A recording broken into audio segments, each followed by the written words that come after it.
આમ આદમી પાર્ટીના ગુજરાત પ્રદેશ પ્રમુખ ઈશુદાન ગઢવીએ આજે આમ આદમી પાર્ટીના ડેડિયાપાડાના ધારાસભ્ય ચૈતર વસાવાને જે રીતે પોલીસે ધરપકડ કરી છે તેને લઈને પોતાનો આક્રોશ વ્યક્ત કર્યો છે।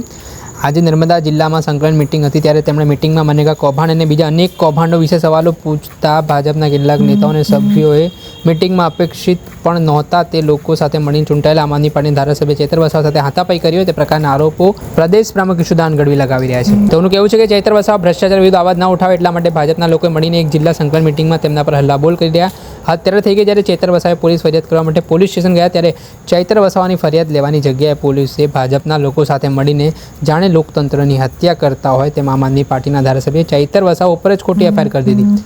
એટલું જ નહીં પરંતુ પોલીસે આમ આદમી પાર્ટીના ધારાસભ્ય ચૈતર વસાવાને તેમના વકીલને કે તેમના પરિવારને પણ મળવા ના દીધા। ડૉક્ટર બાબા સાહેબ આંબેડકર એક નાગરિક તરીકે અને એક ધારાસભ્ય તરીકે ચૈતર વસાવાને જે હક આપ્યા છે એ હક પણ આજે પોલીસે છીનવી લીધો તે પ્રકારના આરોપો ઈશુદાન ગઢવી લગાવી રહ્યા છે। પહેલાં તો અમને શું કહી રહ્યા છે આમ આદમી પાર્ટીના પ્રદેશ પ્રમુખ ઈશુદાન ગઢવી તે સાંભળી લો। માનનીય આમ આદમી પાર્ટીના ધારાસભ્ય ચૈતરભાઈ વસાવા જ્યારે આજે સંકલનની મિટિંગમાં તાલુકા સંકલનની મિટિંગમાં ઉપસ્થિત હતા અને એમણે તાલુકા સંકલન મિટિંગમાં જે મનરેગા સહિત જેટલા પણ ભ્રષ્ટાચારો થયા છે એના એમણે પ્રશ્નો ઉઠાવ્યા, સવાલ કર્યા, તો ભાજપના કેટલાક કાર્યકર્તાઓ અને નેતાઓ જે ખરેખર સંકલનની મિટિંગમાં અપેક્ષિત પણ નથી એવા લોકોએ એમની ઉપર હાથાપાઈ કરી। ચૈતર વસાવા ભ્રષ્ટાચારની સામે અવાજ ન ઉઠાવે, એમને સવાલ ન કરે, એમની પોલ ના ખોલે એટલા માટે થઈ અને ચૈતર વસાવા ઉપર હલ્લાબોલ કરે છે ભાજપના નેતાઓ કાર્યકર્તાઓ। એટલું નહીં, જ્યારે ચૈતર વસાવા પોલીસ સ્ટેશનમાં આમની વિરુદ્ધ ફરિયાદ લખાવા જાય છે ત્યારે આ જ ભાજપવાળાઓ અને પોલીસ તંત્ર જાણે લોકશાહીની હત્યા કરતું હોય, જાણે ચૂંટાયેલા ધારાસભ્યને પણ બંધારણની રીતે જે હક મળે છે એ પણ છીનવી લેતા હોય એમ ચૈતરભાઈ વસાવાની ફરિયાદ લેવી તો દૂર, એમની ઉપર એફઆઈઆર ખોટી કરી દે છે કે એમણે લાપા માર્યા ને એમણે હાથાપાઈ કરીને આ શું થઈ રહ્યું છે। એટલું નહીં, આ પોલીસ ચૈતરભાઈને એના પરિવારને કે એમના વકીલને પણ મળવા નથી દેતી, સીધા જિલ્લા મથકે લઈ જાય છે। આ કઈ પ્રકારની લોકશાહી છે? ભાજપ આટલી તાનાશાહી કરી રહી છે? ભાજપને એટલું અહંકાર આવી ગયું છે કે બાબા સાહેબે આપેલા બંધારણને ઘોડીને પી જવાની છે।